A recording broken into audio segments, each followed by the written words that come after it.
بہرحال بات اتنی ہے کہ الوارث اللہ ہی ہے. ہر چیز تم یہاں چھوڑ کر جاؤ گے. اللہ جب تم سے کچھ مانگتا ہے قرض حسنہ تو تم دیتے ہوئے کیوں گھبراتے ہو؟ بہتر ہے زندگی میں ہبا کر دو اللہ کے نام پر. آخر بھی چھوڑ کے تو جانا ہی ہے نا، کون قبر میں لے کر جاتا ہے؟ الوارث اللہ ہی ہے. اور وارث سے ذہن تھوڑا سا اس طرف بھی جاتا ہے کہ جب اللہ وارث ہے تو جب اس نے قانون دے دیے وراثت کے، قوانین وراثت اللہ نے دے دیے، تو ان کو پھر انسان لائٹلی نہ لے، ان کو نگلیکٹ نہ کرے، لاپرواہی کا مظاہرہ نہ کرے، اس لیے کہ اللہ اس کا بھی حساب لے گا کہ تم نے اپنی وراثت کیسے بانٹی تھی. آیت 25 وَإِنَّ رَبَّكَ هُوَ يَحْشُرُهُمْ إِنَّهُ حَكِيمٌ عَلِيمٌ. یقیناً تمہارا رب ان سب کو اکٹھا کرے گا، وہ حکیم بھی ہے اور علیم بھی. آگے فرمایا آیت نمبر 26 سے، ابھی رکوع چل رہا ہے پورا، جس میں کہ آدم اور ابلیس کا قصہ بیان ہوا اور انسان کی تخلیق کا بھی ذکر اس میں آ رہا ہے. فرمایا وَلَقَدْ خَلَقْنَا الْإِنسَانَ مِنْ صَلْصَالٍ مِّنْ حَمَإٍ مَّسْنُونٍ. ہم نے انسان کو سڑی ہوئی مٹی کے سوکھے گارے سے بنایا. 3 الفاظ آ رہے ہیں، صلصال اور حمن اور مسنون. اس کو ہم کہتے ہیں اردو میں نا، بڑی گاڑھی اصطلاح ہے، بڑے بھاری الفاظ ہیں جو کہ استعمال کیے گئے ہیں. صلصال کہا جاتا ہے ڈسٹ کو، مٹی کو، اور ایسی مٹی جس میں پانی ملا دیا گیا ہو. مٹی جو بارش سے گیلی ہونے کے بعد پھر سوکھ جائے. مٹی تھی، سوکھی مٹی تھی، اس کے اوپر پانی پڑا، ٹھیک ہے. ڈسٹ کے اوپر جب پانی پڑتا ہے اس کے بعد جب وہ سوکھتی ہے تو پپڑی سی بن جاتی ہے، کرسٹ جیسا بن جاتا ہے. آپ اس کے اوپر جب مارشی لینڈز ہوتے ہیں، کبھی آپ چلیں تو کرنچ کرنچ کی آواز آتی ہے پیروں کے نیچے، کھنکنے کی آواز آتی ہے مٹی کی. کھنکتی ہوئی مٹی، مارشی لینڈز کا تصور ہے جو کہ دماغ میں آ رہا ہے. تو صلصال کھنکتی ہوئی مٹی. حما کہا جاتا ہے سلائم کو. سلائم ایسی لیس دار مٹی نہیں ہو جاتی، کسی جگہ پانی کھڑا رہے تو دلدل نما کیچڑ بن جاتا ہے وہاں پر، اور لیس بن جاتا ہے، اس کے اندر چپکنے والی چیز بن جاتی ہے نا، لیس دار چیز بن جاتی ہے، سلائمی سی چیز ہو جاتی ہے. جی ہاں، سلائم جو ہم نے لفظ استعمال کیا، وہ سلائمی ہو جاتی ہے، وہ لیس بن جاتا ہے، چپکنے لگ جاتی ہے. اسی طرح کی مٹی ہے جس سے کہ لوگ گھڑے وغیرہ بناتے ہیں، اس کو شیپ دینا آسان ہوتا ہے، کوئی شکل دے دینا اس کو آسان ہوتا ہے. مسنون مادہ اس کا سین نون نون ہے. کئی مختلف اس کے معنی آتے ہیں اس لفظ کے. مسنون لفظ ہم سنت کے لیے بھی استعمال کرتے ہیں. تو مسنون کا ایک مطلب ہوتا ہے طریقہ یا شکل دی ہوئی چیز. تو مسنون چیزیں کیا ہیں کہ نبی اکرم صلی اللہ علیہ وسلم نے کسی طریقے کو خاص شکل دے دی تو ہم کہتے ہیں یہ مسنون چیز ہے. سونے کا مسنون طریقہ، کھانے کا مسنون طریقہ. اس مسنون کے معنوں میں یہاں یہ لفظ نہیں آ رہا، اور اگر استعمال کر لیں تو حرج بھی نہیں. اگر مسنون کا کوئی ترجمہ یہاں پر کرتا ہے کہ شکل دی جانے والی تو بھی ٹھیک ہے، کہ مٹی جو کہ اس پہ پانی پڑا رہا پھر وہ سوکھ گئی یا اس کے اندر لیس سا بن گیا اور اس کے بعد اس کو آپ نے کوئی شیپ دے دی تو بھی ٹھیک ہے. لیکن زیادہ تر علماء نے مسنون کا ترجمہ جو کیا ہے یہاں پر وہ کیا ہے سڑی ہوئی چیز. سین نون نون کا ایک مطلب ہوتا ہے شکل دینا یا راستہ بنانا یا کسی چیز کا متغیر ہو جانا، چینج ہو جانا. اس کے اندر کوئی چینج ہے جو کہ آ گیا، غیر سے بنا ہے لفظ متغیر، کوئی اس کے اندر چینج ہے جو کہ پیدا ہو گیا. کوئی چیز جب بہت دن تک رکھی رہے تو اس کے اندر تبدیلی آ جاتی ہے، اسمیل آنے لگتی ہے، بو آنے لگتی ہے اس کے اندر. تو اکثر علماء نے یہاں پر مسنون کا ترجمہ بدبودار کیا ہے، جو چیز سڑ جائے، جس کے اندر بیکٹیریل گروتھ ہو جاتی ہے. سمجھ آیا آپ کو؟ تبھی تو چیزیں سڑتی ہیں نا. کوئی اس کے اندر بیکٹیریل گروتھ ہے، کوئی فنگس لگ گئی ہے، کوئی بہرحال اس کے اندر بایولوجیکل ایکٹیویٹی ہوئی ہے. سمجھ آئیے آپ کو بات؟ تبھی چیز خراب ہوتی ہے. تو یہاں پہ دراصل مسنون سے اشارہ کیا جا رہا ہے زندگی کی ابتدا کی طرف، کہ کوئی اس کے اندر بایولوجیکل ایکٹیویٹی ہوئی، ایسی مٹی نہیں جو کہ سٹرائل ہو، بے جان مٹی کی بات نہیں کی جا رہی۔ ریت سٹرائل ہوتی ہے نا ایک طرح سے، لیکن کس مٹی کی بات ہے؟ جس کے اندر کوئی بایولوجیکل ایکٹیویٹی ہو۔ 3 دفعہ ہم دیکھیں گے کہ اس صورت کے اندر یہ الفاظ آئے ہیں، اسی رکوع کے اندر اتنے ثقیل، اتنے بھاری الفاظ ہیں جو کہ قرآن نے استعمال فرمائے۔ سورہ رحمان میں بھی ہم صلصال کا لفظ پڑھیں گے۔ اللہ تعالیٰ نے فرمایا ہے خلق الانسان من صلصال کالفخار، اللہ تعالیٰ نے انسان کو بنایا بجنے والی مٹی سے، کھنکنے والی مٹی سے، کالفخار جیسے کھنکتی ہو، بجتی ہو۔ تو کوئی نہ کوئی یقیناً اس میں حکمت ہے، کوئی نہ کوئی یقیناً علم کا خزانہ، کوئی انسان کے علم کے لیے اشارہ اس کے اندر موجود ہے، ورنہ لفظ تراب کافی تھا۔ تراب بھی تو آتا ہے کہ اللہ تعالیٰ نے آدم علیہ السلام کو تراب سے بنایا، وہ لفظ بھی آ سکتا تھا۔ طین کا لفظ بھی آتا ہے، خلقتنی من نار وخلقتہ من طین، یہ ہم نے پڑھا ہے سورہ اعراف میں، شیطان نے یہ بات کہی تھی کہ اللہ تو نے تو انسان کو مٹی سے بنایا ہے، تو لفظ تراب بھی کافی ہوتا، لفظ طین بھی کافی ہوتا۔ تو چونکہ یہ اتنے بھاری یہاں پر الفاظ آئے ہیں، اتنی ہیوی ٹرمینالوجی آئی ہے، اس سے کچھ علماء کا دماغ اس طرف گیا ہے کہ ہو سکتا ہے آگے کوئی سائنسی نظریہ آنے والا ہو، تو اللہ تعالیٰ نے اس سائنسی نظریے کی رہنمائی کے لیے کچھ الفاظ ہیں جو کہ بیان فرما دیے ہوں۔ واللہ عالم، یہ ہم نہیں کہہ سکتے، یہ نہیں کہا جا رہا کہ یقین کے ساتھ یہی مطلب ہے یہاں پر۔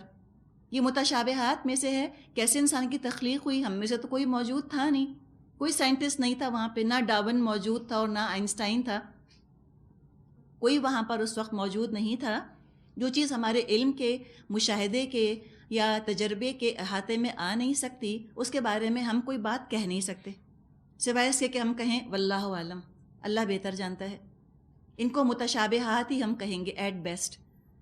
تو یہ بات نہیں کہ ہم کوئی ایگزیکٹ یا حتمی معنی ہیں جو کہ ان آیات کی ڈسکس کرنے جا رہے ہیں اس وقت، ایک خیال ہے، کچھ علمی خیال جس کا کہ کچھ علماء نے اظہار کیا، ان کے بارے میں تھوڑی سی ہم بات کر لیتے ہیں۔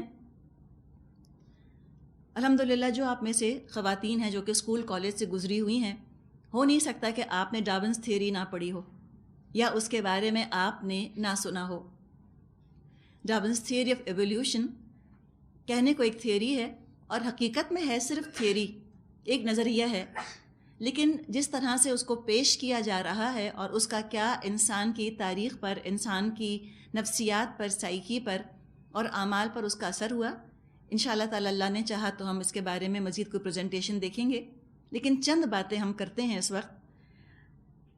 سائنس نے یہ کہا کہ زندگی کی ابتدا مارشی لینڈز سے ہوئی، گیلی مٹی سے زندگی کی ابتدا ہوئی۔ یہ وہ مقام ہے جہاں پر قرآن اور سائنس کی بات مشترک ہو جاتی ہے، کامن ہو جاتی ہے۔ جو بات سائنس کہہ رہی ہے وہی بات قرآن بھی کہہ رہا ہے۔ جو نظریہ تھا ڈارون کا وہ یہ تھا کہ زندگی کی ابتدا جو دنیا میں ہوئی وہ مٹی سے ہوئی۔ قرآن بھی اسی طرح کی بات یہاں کرتا ہے۔ اختلاف شروع ہوا ہے ارتقاء کے نظریے پر، تھیوری آف ایولیوشن سے اختلاف ہو جاتا ہے۔ ڈارون کا نظریہ یہ تھا کہ ساری مخلوق جو ہے وہ ایک ہی سیل سے ایوالو ہوئی ہے، ایک خلیے سے تمام مختلف انواع اور اقسام کی زندگی کی ابتدا ہوئی اور ارتقاء بھی اسی سے ہوا۔ ایک اور وہ نظریہ پیش کرتے ہیں ایولیوشن کے ساتھ ساتھ، اور وہ ہے سروائیول آف دا فٹسٹ۔ وہ کہتے ہیں کہ ایک سیل تھا، خود بخود پیدا ہو گیا، خود بخود پیدا ہوا اور خود بخود اس کے اندر مختلف تبدیلیاں جو ہیں وہ آتی چلی گئیں۔ تو جو فارمز آف لائف ہیں، جو اللہ کو نہیں مانتے، وہ کہتے ہیں فارمز آف لائف، مختلف زندگی کی شکلیں۔ وہی کہتے ہیں کہ ماحول کی تبدیلی کے ساتھ ساتھ جو بھی اس طرح کا جو فارم آف لائف ہوتا ہے، جو اپنے اندر تبدیلی لا سکتا ہے، وہ لاتا ہے. اگر وہ تبدیلی لاتا ہے تو دنیا میں قائم رہتا ہے، ورنہ جو اسپیشیز یہ کام نہیں کر سکتی وہ ختم ہو جاتی ہیں، ایکسٹنکٹ ہو جاتی ہیں. جنہوں نے ماحول کے حساب سے اپنے آپ کو اڈیپٹ کر لیا وہ سروائیو کر گئیں. پھر وہ کہتے ہیں کہ لاکھوں سال یہ سلسلہ چلتا رہا، سروائیول آف دا فٹسٹ. جو بیسٹ ہوتا ہے ان کے اندر سے، بہترین جو ہوتا ہے وہ قائم رہتا ہے. جو کمزور ہوتے ہیں، کسی طرح سے دبے ہوئے ہوتے ہیں، وہ ختم ہوتے چلے جاتے ہیں، ایلیمنیٹ ہوتے چلے جاتے ہیں. جب یہ تھیوری پیش کی گئی اور جس نے اس تھیوری کو مانا تو بتائیے اس کی نفسیات پہ، اس کی سائیکی پر کیا امپیکٹ پڑے گا؟ وہ یہ کہے گا کہ سروائیول آف دا فٹسٹ ہے. If I am the best تو پھر میں باقی رہوں گی، اور جو کمتر ہیں ان سے ہمدردی کوئی نہیں. ہم کہیں گے کہ یہ چونکہ کمتر ہیں، چونکہ کمزور ہیں، لہٰذا یہ تو اسی قابل ہیں کہ یہ ختم کر دیے جائیں یا ختم ہو جائیں. تو اس کے آپ دور رس نتائج دیکھیے، فار ریچنگ امپیکٹ دیکھیں. نام چھوٹا سا ہے سروائیول آف دا فٹسٹ، لیکن اس تھیوری نے انتہائی منفی اثر ڈالا انسان کے رحم کے جذبے کے اوپر، ہمدردی کے جذبے کے اوپر. کمزوروں کو دیکھ کر بجائے ترس یا رحم کھانے کے، انسانوں نے چاہا کہ کمزوروں کو ختم کر دیا جائے. ان کو حق نہیں ہے زندہ رہنے کا، یہ تو ایولیوشن کی ریس میں ویسے ہی پیچھے رہ جائیں گے، ارتقاء کے مراحل طے ہی نہیں کر پائیں گے. تو ان کا وجود صرف زمین پر بوجھ ہے، فائدہ کچھ نہیں. تو یہ نظریہ ان کا تھا. پھر انہوں نے کہا کہ اس طرح ایلیمینیشن ہوتا گیا، کمزور نسلیں نکلتی گئیں، بہترین نسل بڑھتی گئی. بہرحال لاکھوں سال یہی سلسلہ چلتا رہا، یہاں تک کہ وہ جو خلیہ تھا، ایک خلیہ، وہ بڑھتے ہوتے بندر بن گیا، بندر تک پہنچ گیا. یعنی کہ پہلے چلیں سنگل سیل امیبا بنا، پھر ٹرائلوبائٹس بنے، پھر وہ پہلے پانی سے نکل کر کرال کر کے زمین پر خود ہی آ گیا، پھر وہ کچھ اور اس نے فارم اختیار کیا، پھر اور آگے ارتقاء ہوا، پھر وہ بندر بن گیا، درخت پر بیٹھ گیا، پھر اور ارتقاء ہوا، زمین پر آ گیا، انسان بن گیا. مجھ کو یاد ہے جب ہم نے یہ تھیوری پڑھی تھی، سمجھ میں ہی نہیں آتا تھا کیسے ہو سکتا ہے. آخر ڈائناسور یہ چھپکلی کیسے بن گیا، یا ایک جو مچھلی تھی وہ چڑیا کیسے بن گئی؟ سمجھ نہیں آتا تھا کسی صورت. پڑھ لی تھی، اس لیے کہ پڑھائی گئی تھی ہم کو. ہے تھیوری، ہے نظریہ، پڑھاتے ایسے ہیں جیسے کہ کوئی ثابت شدہ حقیقت ہو، جیسے کوئی پروون فیکٹ ہو. پروون فیکٹ تو نہیں ہے. اول تو انسان کی عقل ہی نہیں مانتی. چلے انسان اسٹوڈنٹ ہوتا ہے، سوچتا ہے میری عقل کیا اور میرا علم کیا، اتنے بڑے بڑے پڑھے لکھے لوگ کہہ رہے ہیں تو ٹھیک ہی کہہ رہے ہوں گے. لیکن بہرحال یہ بات سمجھ نہیں آتی کہ آخر ایک سیل سے سارے کے سارے کیسے بن گئے. ایک لطیفہ بھی اس پر آتا ہے کہ ایک بچے نے اپنی ماں سے پوچھا کہ کیا ہمارے آباء و اجداد بندر تھے، کیا ہمارے انسیسٹرز بندر تھے؟ ماں نے جواب دیا، پتہ نہیں بیٹا، میں تمہارے ددیال والوں کو نہیں جانتی. اب ہمیں یہ دیکھنا ہے، چلیں وہ تو لطیفہ ہے اپنی جگہ، بات یہ ہے کہ ہم یہ دیکھتے ہیں کہ تھیوری آف ایولیوشن ہے، اس قدر زور و شور سے جو پڑھائی جا رہی ہے، کیا پتہ واللہ عالم یہاں سے کوئی اشارہ ہمیں مل سکے اس کے بارے میں. قرآن کی روشنی میں ہمیں پرکھنا ہوگا کہ اس تھیوری کا کتنا حصہ ٹھیک ہے اور کتنا حصہ غلط ہے. نہ سارے کا سارا ٹھیک ہوگا، اور ہو سکتا ہے کہ سارے کا سارا ہو سکتا ہے غلط بھی نہ ہو. اتنی بات پتہ چل گئی ہے کہ انسان کی ابتدا دلدل جیسی مٹی سے ہوئی، سٹکی کلے سے، لیس دار گارے سے انسان کی ابتدا ہوئی. اور یہ کیوں ہوئی، اس کا کیوں ذکر کیا گیا؟ آج سے 100 سال یا 150 سال پہلے اس کا جواب دینا ناممکن تھا. لیکن سائنس کی تحقیق سے کچھ حقائق، کچھ فیکٹس سامنے آئے ہیں جس سے پتہ چلا کہ ہاں واقعی انسان کی ابتدا جو ہے یہ صلصال من حمأ مسنون ہی سے ہوئی. وہ کیوں؟ جب ڈی این اے مالیکیول کو اسٹڈی کیا گیا، ڈی این اے مالیکیول آپ میں سے کچھ نے سنا ہی ہوگا، یہ بیسک بلڈنگ بلاکس ہیں انسان کے، جن سے کہ جینز وغیرہ بنتی ہیں. تو جو ڈی این اے مالیکیول، سمجھے کہ یہ جیسے کہ ایک بیسک یونٹ ہے. ہم ABCD لکھتے ہیں نا، تو ABC اس سے مل کے الفاظ بنتے ہیں. تو ڈی این اے مالیکیول سے ہی دراصل زندگی بنتی ہے. تو یہ جو زندگی کی بنیاد ہے ڈی این اے مالیکیول، یہ 5 چیزوں سے مل کر بنتا ہے. آکسیجن ہوتی ہے اس میں، فاسفورس ہوتی ہے، ہائیڈروجن ہوتی ہے، اور ایک خاص مخصوص فارم میں ایک خاص ویلنسی کے ساتھ کاربن اور نائٹروجن ہوتے ہیں۔ کاربن اور نائٹروجن یہ فضا میں نیگیٹو ویلنسی کے ساتھ نہیں پائی جاتی، یہ دونوں چیزیں، یہ دونوں ایلیمنٹس منفی چارج کے ساتھ نہیں پائے جاتے، بلکہ پازیٹیو چارج کے ساتھ یہ فضا میں پائے جاتے ہیں، دونوں کے دونوں، کاربن اور نائٹروجن۔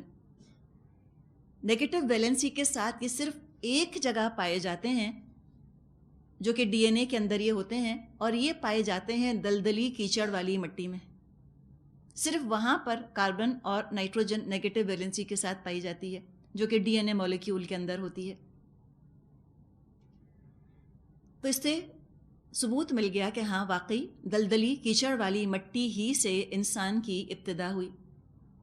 اب یہ پانچوں جو ہیں ان سے مل کر زندگی کی ابتدا ہوتی ہے۔ چلیں، یہ بات تو سائنس نے ثبوت فراہم کر دیا، قرآن نے 1400 سال پہلے یہ اتنی ثقیل الفاظ استعمال کیے تھے، اتنی ہیوی ٹرمنالوجی، صلصال من حمأ مسنون، سائنس نے ثابت کر دیا۔ یہاں تک سائنس اور قرآن مشترک ہیں، کامن ہیں۔ اختلاف ہوتا ہے ارتقاء کے نظریے پر، جس کے بارے میں ہم نے ابھی تھوڑی سی بات کی۔ تھیوری آف ایولیوشن، نظریہ ارتقاء، ایک شخص نے پیش کیا تھا، اس کا نام تھا ڈارون۔ 1809 میں ڈارون پیدا ہوا۔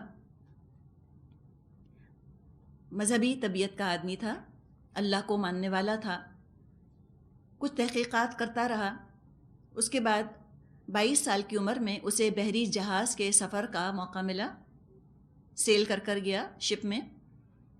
5 سال ملکوں کی سیر کرنے کے بعد کافی تعداد میں اس نے کچھ مشاہدات، معلومات اکٹھے کر لیے، کچھ انفارمیشن، کچھ آبزرویشن، اس نے کچھ ڈیٹا اکٹھا کیا، اور اس کے بعد ان تمام معلومات کی بنیاد پر اس نے نظریہ ارتقاء پیش کیا، تھیوری آف ایولیوشن پیش کی۔ پوری دنیا میں اب یہ تھیوری کی حیثیت سے نہیں پڑھائی جاتی، نظریے کی حیثیت سے نہیں پڑھائی جاتی، ایک واقعے کے طور پر ثابت شدہ حقیقت کے طور پہ پروون فیکٹ کی حیثیت سے اس کو پڑھایا جاتا ہے، جو کہ خود بہت زبردست علمی خیانت ہے، ڈس آنیسٹی ہے، ایکیڈیمک ڈس آنیسٹی کا وہ ثبوت دے رہے ہیں کہ جو چیز ثابت نہیں ہے اس کو ایسے کیوں پیش کرتے ہیں جیسے کہ وہ ثابت شدہ حقیقت ہو۔ پرائمری جماعتوں سے جب بچے یہ پڑھتے چلے آئیں گے کہ ہم جانور ہی سے آگے بڑھ کر انسان بنے ہیں، اور یہ خیال ان کے دماغوں میں جب بٹھا دیا جائے گا، اور پھر جب وہ قرآن پڑھنے کی طرف آئیں گے، دین کی باتیں تو ان کی سمجھ میں آئیں گی ہی نہیں۔ ان کو یہ بات بتا دی گئی، بچپن سے بٹھا دی گئی کہ تم سنگل سیل امیبا تھے، پھر نیو ہوئے منکی بنے، منکی کے بعد تم انسان بن گئے، یعنی تم کیا ہو؟ ہائر ایوالوڈ اینیمل، تم ایک مزید ارتقا شدہ جانور ہی تو ہو حقیقت میں۔ تو کوئی کوالٹیٹیو ڈفرنس تو نہ رہا، ہاں کوانٹیٹیو ڈفرنس آ گیا۔ حقیقت میں تو کوئی فرق نہیں ہے بندر میں اور انسان میں، وہ کم ترقی یافتہ ہے، انسان زیادہ ترقی یافتہ ہے، تو ہائر ایوالوڈ اینیمل ہی تو ہے۔ جب وہ ایولیوشن کا پیرامڈ بناتے ہیں، نیچے بہت سے لائف فارمز بناتے ہیں، پھر کم ہوتے سب سے اوپر ایک انسان بنا دیتے ہیں، اور ایسا انسان جس نے کبھی کپڑے نہ پہنے ہوں، اس لیے کہ جانور بھی تو کپڑے نہیں پہنتے۔ تو انہوں نے کہا کہ یہ کپڑے وغیرہ پہننا یہ تو ان نیچرل ہے، جانور تو نہیں پہنتے نا یہ چیزیں۔ ہم نے جب قرآن پڑھا، ہم کو تو پتہ چلا کہ لباس اور انسان تو ساتھ آئے تھے، ساتھ ہی ساتھ دنیا میں، اور ہم کو یہ بھی پتہ چلا قرآن پڑھ کے کہ صرف جسم ہی جسم نہیں ہے انسان کا، انسان تو مرکب ہے، کمپاؤنڈ بینگ ہے، اس کی روح بھی تو ہے۔ اب جب بچے یہ پڑھتے ہیں تو اس کو وہ کمپریہنڈ نہیں کر سکتے، سمجھ نہیں سکتے، کلیش ہو رہا ہے نا، جو اسکول میں پڑھا اس میں اور جو قرآن میں پڑھا اس میں، اب دونوں چیزیں ٹکرا رہی ہیں آپس میں۔ اب افسوس کی بات یہ ہے کہ آج کل پڑھے لکھے لوگوں نے قرآن پر غور و فکر کرنا چھوڑ ہی دیا، نعوذ باللہ اس کو اولڈ وائفز ٹیل کا درجہ دے دیا، اور جتنے ہی پڑھے لکھے لوگ ہیں، ڈگری والے لوگ ہیں، انگلش بولنے والے لوگ ہیں، وہ صرف سکولز اور یونیورسٹیز میں پڑھتے رہے۔ تو ہم متاثر اتنا ہیں ان کے علم سے کہ ہم کہتے ہیں چھوڑو، نعوذ باللہ قرآن ہی غلط ہوگا، جو یہ کہہ رہے ہیں وہی بات ٹھیک ہوگی، ہم ہیں ہی جانور۔ لہٰذا روح کا تصور بالکل ختم ہو گیا، انجانی سی چیز بن گئی نا، لگتا ہے کوئی ایسی کوئی متھ ہے جو کہ بنا دی گئی ہے۔ کسی کا ایسے ہی بس خیال ہے، تصور، تخیل ہے، روح ہے کوئی چیز نہیں کہتے ہیں، تو روح کو نکال دیا ذہنوں سے، ڈیوائن سپارک کا کنسیپٹ ہی ختم ہو گیا. اس روح ہی سے تو تعلق ہے ہمارا اپنے رب سے، تعلق ٹوٹ گیا. اور جب روح کی طرف سے تعلق ٹوٹ گیا، روح کی طرف سے توجہ ہٹ گئی، تو ساری توجہ حیوان انسان پر مرکوز ہو گئی. جو کچھ ہے بس یہ جسم ہی جسم ہے. یہ جو اینیمل انسٹنکٹس ہیں یہی سب کچھ ہے. سائیکالوجی کی بھی جب وہ بات کرتے ہیں تو وہ جانوروں ہی سے ہدایت لیتے ہیں. وہ جانوروں کو اسٹڈی کرتے ہیں، جو وہاں ان کو پتہ چلتا ہے اسی کو لا کر انسانوں پر منطبق کر دیتے ہیں کہ چونکہ جانور یہ کرتے ہیں لہٰذا انسان بھی اب یہ کریں گے. تو اسی لیے انہوں نے کہا کہ جانور تو شادی نہیں کرتے، تو یہ کیا تکلفات انسانوں نے شروع کر دی، شادی بیاہ کا جھنجھٹ، فارمیلٹیز. انہوں نے کہا birds and bees do it, کھلا ہے بالکل، تم کو پارٹنر چینج کرنے ہیں کرو، جانور بھی تو یہ کرتے ہیں. انہوں نے کہا جانور کپڑے تو نہیں پہنتے. تو اسی نظریے کے بعد ہم دیکھتے ہیں کہ نیوڈسٹ کیمپس کا وجود ہوا دنیا میں. ایسی کیمپس بنائے گئے، ایسی بستیاں بسائی گئیں جہاں پہ اگر کسی کو جانا ہو تو کپڑے پہن کر نہیں جا سکتا. انہوں نے کہا جانور کپڑے تو نہیں پہنتے، یہ کیا تکلفات ہیں. یہاں تک انہوں نے کہا کہ جس کا دماغ دل بالکل پاک صاف ستھرا ہوتا ہے اسے کپڑوں کی کوئی ضرورت نہیں. جن کے دماغ گندے ہوتے ہیں وہی چڑھاتے ہیں اپنے اوپر لبادے، وہی ڈھانک ڈھانک کے رکھتے ہیں. کیا ڈھانکنا، جانور تو نہیں ڈھانکتے. لہٰذا حیا کا ہم دیکھتے ہیں کہ دور ختم ہو گیا. آخر پہلے بھی تو انسان رہ رہے تھے، تو پہلے تو انسان ایسے نہیں تھے. یہ پچھلے 150 سال میں آخر کیا ہو گیا کہ اتنی تیزی کے ساتھ حیا جو ہے وہ ختم ہو گئی. بلکہ حیا نہ صرف ختم ہوئی، انتہائی ناپسندیدہ قرار پائی، بری چیز سمجھی جانے لگ گئی. شائع ہونا یہ کب سے ہوا؟ یہ ڈارون کے نظریے کے بعد سے ہوا. ہر چیز کو آپ دیکھیں گی وہاں جا کے کنیکٹ ہو جائے گی. کپڑوں کی طرف سے انسان بے نیاز ہوا، حیا نکلی.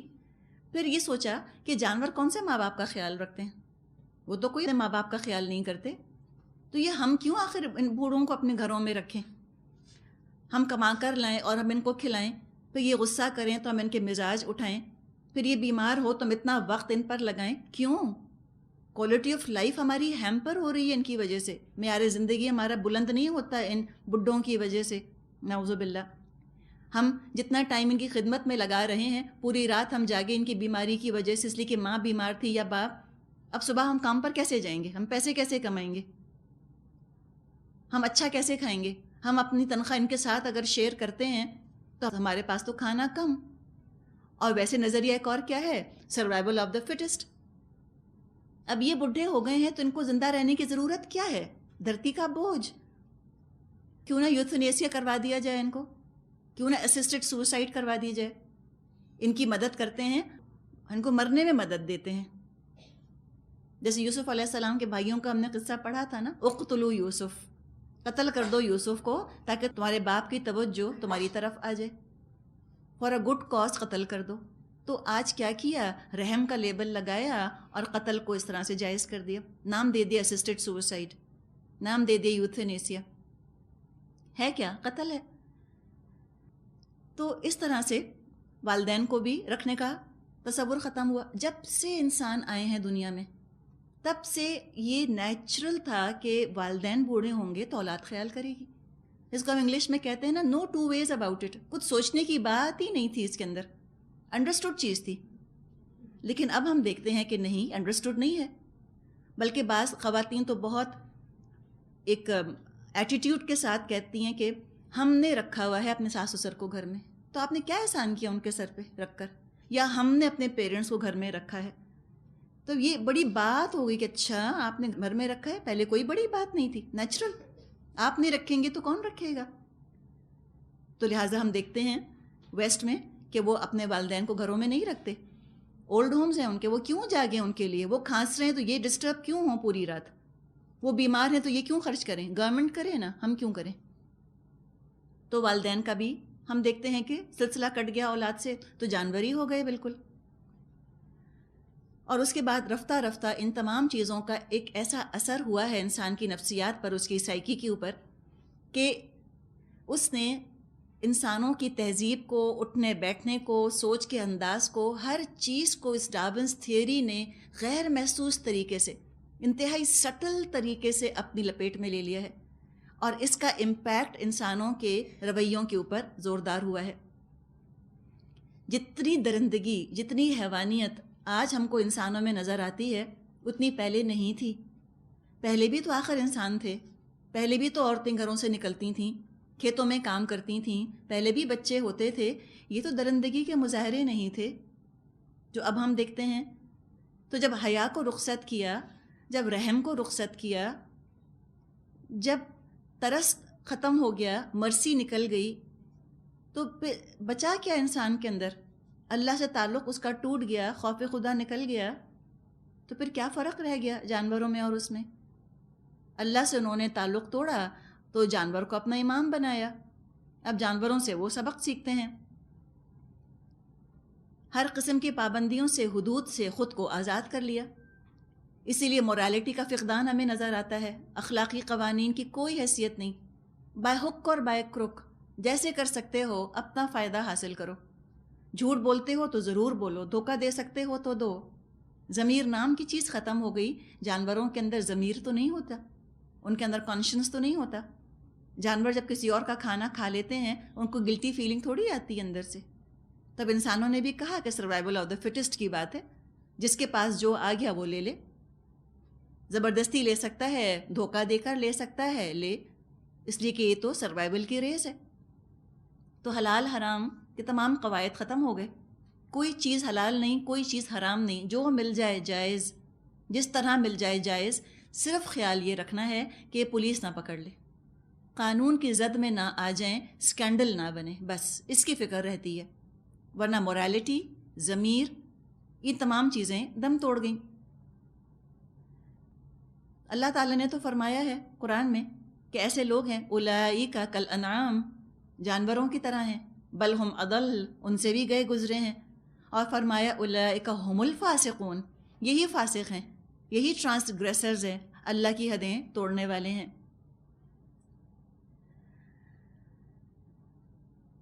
اور یہ ساری چیزیں شروع ہوئی ہیں ایولیوشن کے نظریے کے بعد، چل تو پہلے بھی رہی تھی، لیکن جو ان کو ایک انٹلیکچوئل ثبوت مل گیا نا، ایک علمی ثبوت ان کے پاس آ گیا کہ دیکھو جو کچھ غلط ہم کر رہے ہیں ہم ٹھیک کر رہے ہیں۔ اور پھر وہ یہ کہتے ہیں کہ یہ ایولیوشن مزید مختلف لائف فارمز کے اندر ہوتا چلا گیا، خود بخود ہوتا چلا گیا، کسی کریٹر کی ضرورت نہیں رہی۔ جب خود ہی ہونا ہے تو پھر کسی خالق کو کیوں مانے؟ جب خالق کو نہیں ماننا، کوئی خالق ہے ہی نہیں، تو بات ختم۔ ایتھیزم نے زور پکڑ لیا۔ آج کہنے کو لوگ اپنے آپ کو کرسچن کہتے ہیں یا جیو کہتے ہیں، حقیقت میں ایگنوسٹکس ہوتے ہیں۔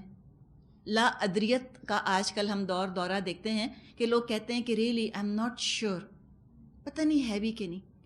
نام کے جو مسلمان ہیں، مسلمانوں کے اندر بھی یہ چیز سرایت کر گئی ہے، وہ کہتے ہیں وی ریئلی ڈونٹ نو، کیا کہہ سکتے ہیں، پتہ نہیں آخرت ہے کہ نہیں، کہ اللہ ہے کہ نہیں۔ ایک ڈوگما ہے جو چلا آ رہا ہے لیکن یقین نہیں آتا، دل نہیں ٹھکتا ان کا اس کے اوپر۔ یہ سب آپ دیکھ لیں، اس کے جو ڈانڈے ہیں جا کر اسی تھیوری آف ایولیوشن سے ملتے ہیں۔ تو وہ یہ کہتے ہیں کہ خود بخود ہوا، قرآن کہتا ہے ہرگز نہیں، اللہ کے کلمہ کن سے ہوا۔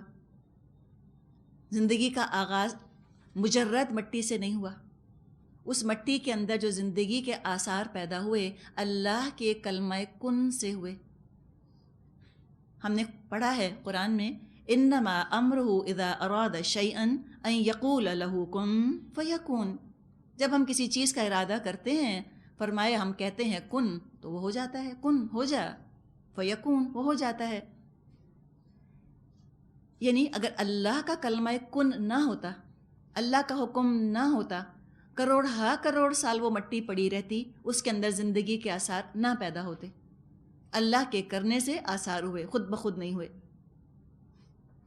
اور سروائیول آف دا فٹسٹ کا جہاں تک تعلق ہے کہ سب سے طاقتور ہیں وہی بچتے ہیں، جو کمزور ہیں وہ بیکار ہیں، ختم ہو جاتے ہیں، اس بات کو تو قرآن ہرگز سپورٹ نہیں کرتا۔ قرآن نے تو ہم سے بہت دفعہ کہا ہے کہ مسکینوں کا خیال کرو، والدین کا خیال کرو، بوڑھے ہو جائیں تو اف بھی مت کہنا، جھڑکنا نہیں، یہ باتیں ہم پڑھ رہے ہیں نا۔ تو قرآن بھی اس بات کو نہیں مانتا، اور حقیقت یہ ہے کہ سروائیول آف دا فٹسٹ کی تھیوری کو سپورٹ کرنے کے لیے کوئی سائنٹیفک فیکٹ نہیں ملا ابھی تک، ان کو کوئی ثبوت نہیں مل سکا ہے سائنسی بھی۔ اللہ کی شان ہے، الخلاق ہے، العظیم ہے، الرزاق اللہ ہے، وہ کھلاتا ہے جس کو اس نے پیدا کیا ہے، کھلاتا اس کو ہے۔ ہو سکتا ہے کسی کو معذور پیدا کیا ہو، کسی کو اندھا پیدا کیا ہو، اللہ نے کسی کو پاگل پیدا کیا ہو، کھلائے گا سب کو اللہ، انسان تھوڑی کھلاتے ہیں۔ یہ تو انسانوں کی بات ہے، دوسرے جانوروں میں، دوسرے لائف فارمز کے اندر بھی اگر ہم دیکھیں تو ایک مچھلی ہے، اس کو وہ ہے ہی بلائنڈ فش کہتے ہیں اس کو، سمندر کی تہ میں وہ رہتی ہے، اسی ماحول میں، اسی انوائرمنٹ میں اس سے بہت بہتر مچھلیاں بھی موجود ہیں جو دیکھ سکتی ہیں، سن سکتی ہیں، اس کے باوجود یہ بلائنڈ فش، یہ اندھی مچھلی ایکسٹنکٹ نہیں ہوئی، یہ موجود ہے، ہزاروں سال سے موجود ہے۔ اچھا، پھر وہ یہ کہتے ہیں کہ جراف کی گردن کیوں لمبی ہوئی؟ اس لیے لمبی ہوئی کہ اللہ نے اس کو ایسا بنایا، تو اللہ کو تو نہیں مانتے۔ وہ کہتے ہیں کہ ہوا یہ کہ گرین فوڈ کم ہونے لگا، جب غذا کم ہونے لگی تو کیا ہوا، نیچے نیچے کے پتے تو جانوروں نے کھا لیے، تو کچھ جانوروں کی گردن اس لیے لمبی ہوئی کہ پتے اوپر ہی اوپر تھے، تو ان کی گردن بہت لمبی ہو گئی۔ اچھا ٹھیک ہے، تو کوئی ان سے پوچھے کہ پھر جہاں جراف پائے جاتے ہیں وہاں زیبرا تو نہیں ہونے چاہیے، زیبرے کیا کر رہے ہیں وہاں پہ بغیر لمبی گردن کے، وہ کیسے زندہ رہ گئے؟ تو یہ بالکل نظریہ غلط ہے۔ ایک ہی انوائرمنٹ کے اندر زیبرا بھی ہیں، اسی انوائرمنٹ کے اندر جراف بھی ہیں، دونوں موجود ہیں۔ اسی طرح بے شمار زندگی کی اقسام ایک ہی ماحول میں ساتھ ساتھ سائملٹینیسلی وہ رہ رہی ہیں، گزارا کر رہی ہیں، ورنہ ہونا یہ چاہیے تھا کہ صرف بہترین قسم باقی رہتی، باقی سارے ختم ہو جاتے، جبکہ صرف حشرات الارض، انسیکٹس کی 300,000 اقسام دنیا میں اس وقت ڈسکور ہو چکی ہیں، دریافت ہو چکی ہیں، تو یہ تو نہیں ہونی چاہیے تھیں، چند ہونی چاہیے تھیں۔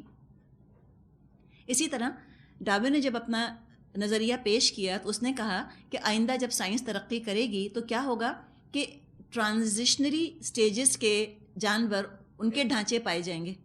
بھئی جب مچھلی جو ہے مثال کے طور پہ جب وہ گھوڑے میں کنورٹ ہوئی، تو ان بٹوین جو سٹیجز آئے ان کا کہیں نہ کہیں کوئی فاسل، کوئی ڈھانچہ، کچھ نہ کچھ تو موجود ہونا چاہیے تھا۔ اس نے کہا تھا ڈارون نے کہ یہ ضرور ہوگا، عنقریب ایسا ہوگا کہ ان بٹوین سٹیجز کے جو جانور ایکسٹنکٹ ہو گئے وہ بھی مل جائیں گے، آج تک تو نہ ملے۔ اور یہ جو بات یوں اس نے کہہ دی کہ ایک قسم کا جانور دوسری قسم کی جانور میں تبدیل ہو جاتا ہے، کنورٹ ہو جاتا ہے، یہ بھی ناممکنات میں سے ایک چیز ہے جو اس نے کہی۔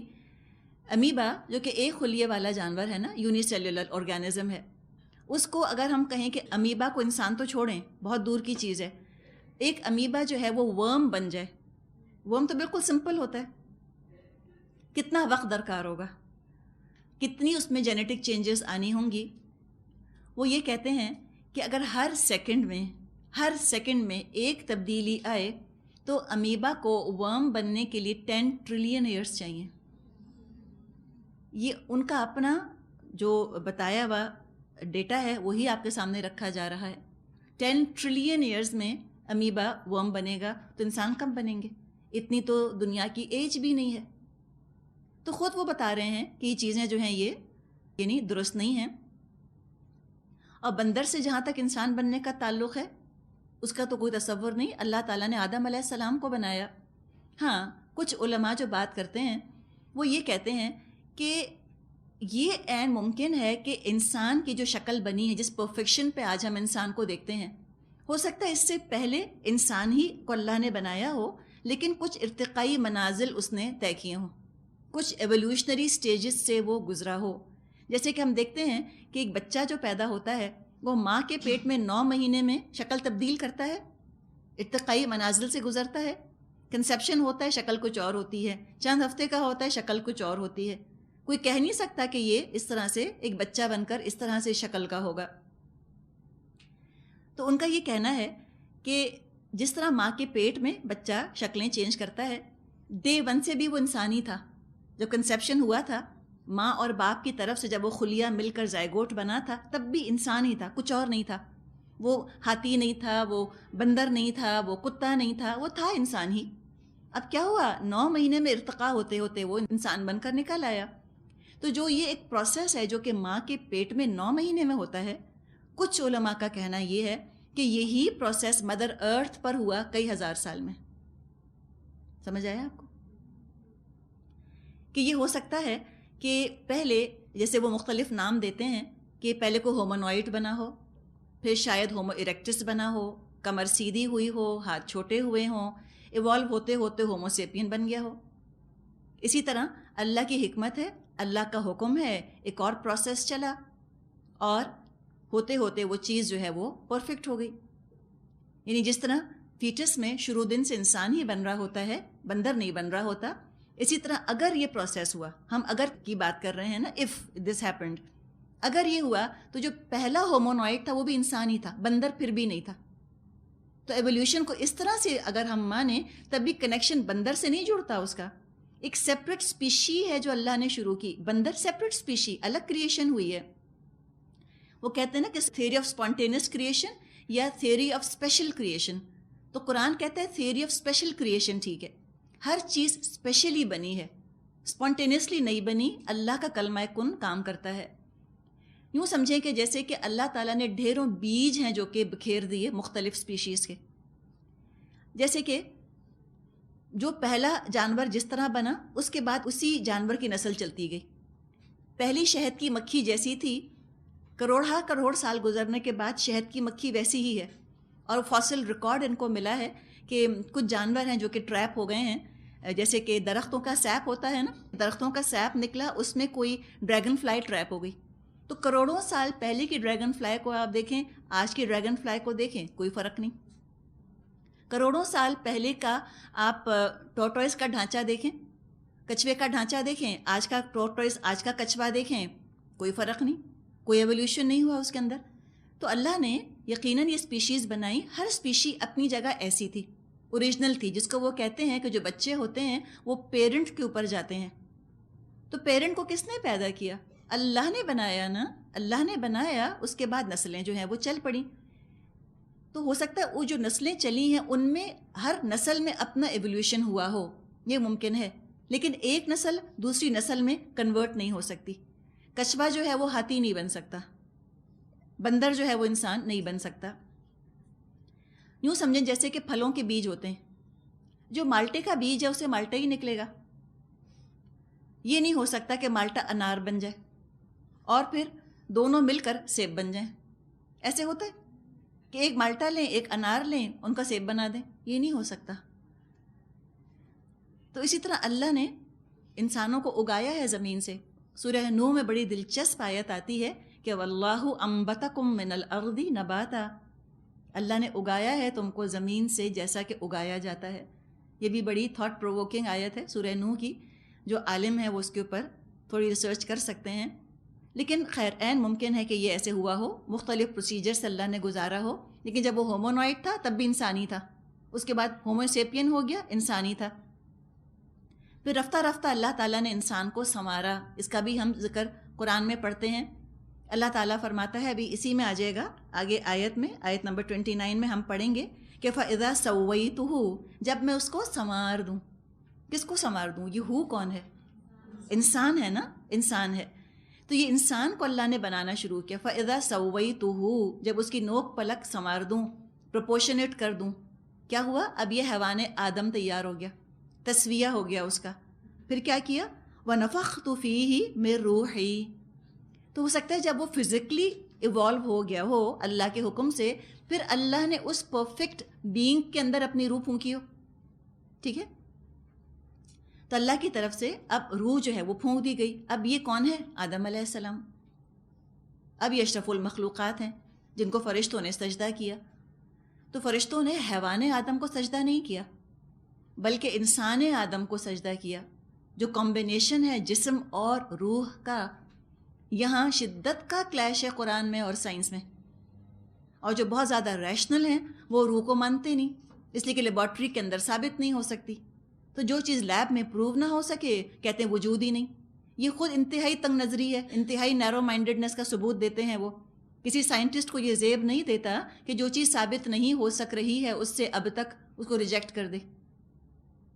اس طرح تو آئنسٹائن کی کوئی بات وہ نہ مانے، تو ابھی تک وہ نیوٹن ہی کی باتوں کو لے کر بیٹھے رہیں، لیکن نہیں، آئندہ انسان ترقی کرے گا، کیا پتہ سائنس سے یہ چیزیں ثابت ہو جائیں جو کچھ ہم نے ڈسکس کی، کیا پتہ نہ ہو. لیکن بہرحال جب قرآن اور سائنس میں کوآرڈینیشن ہوتا ہے، سائنس اور آنکھوں پر، جہاں قرآن اور سائنس کے اندر کلیش ہوتا ہے وہاں سائنس کی کوئی ویلیو نہیں. ہرگز سائنس کو نہیں مانا جائے گا جہاں وہ قرآن سے ٹکراتی ہو یا قرآن کا انکار کرتی ہو. تو یہ ساری باتیں جو ہیں اللہ تعالیٰ نے یہاں بیان فرمائی ہیں کہ کس طرح انسان کو تخلیق کیا گیا. صلصال تھا، پھر حمن ہوا، پھر مسنون ہوا. اب اللہ عالم کس حد تک اس کے اندر جو باتیں ہم نے ڈسکس کی ہیں اگر حقیقت ہے تو الحمدللہ، اگر نہیں ہے تو بہرحال قرآن کی تفسیر ہم نہیں کر رہے، جو جدید نظریہ ہے تھوڑی سی اس پر ہی بات کی گئی ہے. انسان کی تخلیق کا ذکر کیا، آگے جنوں کی تخلیق کا ذکر فرمایا ہے. آیت نمبر 27، وَالْجَانَّ خَلَقْنَاهُ مِن قَبْلُ مِن نَارِ السَّمُومِ. اس سے پہلے جن کو ہم آگ کی لپٹ سے پیدا کر چکے تھے. جان یوں سمجھے کہ یہ ابو الجن ہے، پہلا جن جو بنایا گیا. تو انسان کا جو مادہ ہے جس سے انسان کی تخلیق ہوئی وہ مٹی ہے، اور جنوں کی تخلیق جس سے ہوئی جس مادے سے وہ آگ ہے. اور آگ بھی کیسی؟ السموم. سموم کہا جاتا ہے بہت گرم ہوا کو. مادہ سموم کا سین میم ہے. سم، زہر کو بھی سم کہا جاتا ہے. اور سموم جیسے منہ ہے یا نتنے یا مسام ہم نہیں کہتے، پورز، ان کو بھی سموم کہتے ہیں. چھوٹے چھوٹے ہولز ہوتے ہیں نا جن سے پسینہ نکلتا ہے. تو نار سموم کہا جاتا ہے بہت گرم ہوا کو. تو اللہ تعالیٰ نے جنوں کو پیدا فرمایا، اور یہاں پتہ چلا من قبل، انسان سے پہلے جنوں کی تخلیق ہو چکی تھی. اسی لیے تو ابلیس تھا، ابلیس جنوں میں سے تھا اور اس کی تخلیق پہلے سے ہو چکی تھی. اس کو آگ کی لپٹ سے بنایا گیا. آیت 28، وَإِذْ قَالَ رَبُّكَ لِلْمَلَائِكَةِ إِنِّي خَالِقٌ بَشَرًا مِّن صَلْصَالٍ مِّنْ حَمَإٍ مَّسْنُونٍ. پھر یاد کرو اس موقع کو جب تمہارے رب نے فرشتوں سے کہا کہ میں سڑی ہوئی مٹی کے سوکھے گارے سے ایک بشر پیدا کرنے والا ہوں. سورہ بقرہ میں، سورہ آراف میں ہم یہ پڑھ چکے ہیں قصہ آدم اور ابلیس کا. اب تیسری مرتبہ یہاں پر یہ قصہ آ رہا ہے. بشر کا ذکر کیا گیا. بشر کھال کو کہا جاتا ہے، سکن کو. جو دوسرے جانور ہیں ان کی کھال یا تو بالوں سے کور ہوتی ہے یا پروں سے وہ ڈھکی ہوئی ہوتی ہے. انسان ہے جس کی کہ کھال کے اوپر کوئی چیز نہیں ہے، یعنی کھال نمایاں ہے اس کی. تو یہاں بھی آپ دیکھیں لفظ کیا ہے، انی خالق بشرن، میں ایک بشر بنانے والا ہوں. آدم کا لفظ ہم دیکھ رہے ہیں کہ یہاں نہیں آ رہا. تھوڑا سا آپ نے نوٹ کیا؟ یہ کیا پتہ یہ وہ ہومونوائڈ جو ہے جس کی ہم بات کر رہے ہیں، ایک انسان کی پریمیٹیو شکل.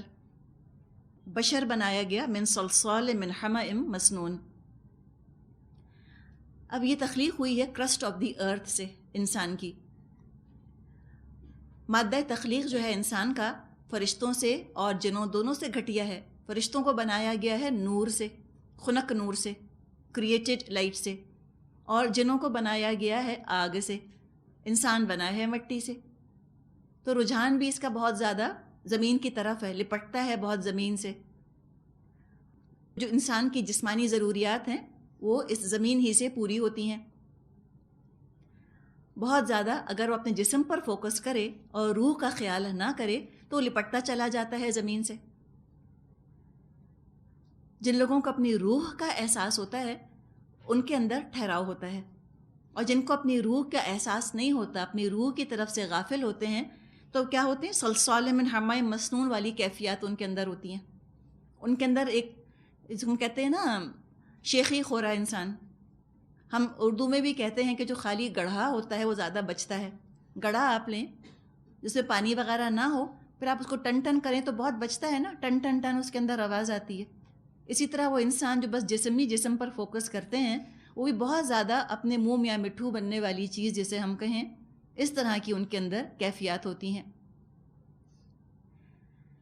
اب کیا ہوا، اللہ تعالیٰ نے اس طرح سے مٹی سے ایک سٹرکچر بنا لیا. تو یوں تصور کریں کہ مٹی کا ایک پتلا ہے جو کہ بنا دیا گیا. جو مٹی ہوتی ہے، مٹی کے اندر روشنی تو نہیں ہوتی نا،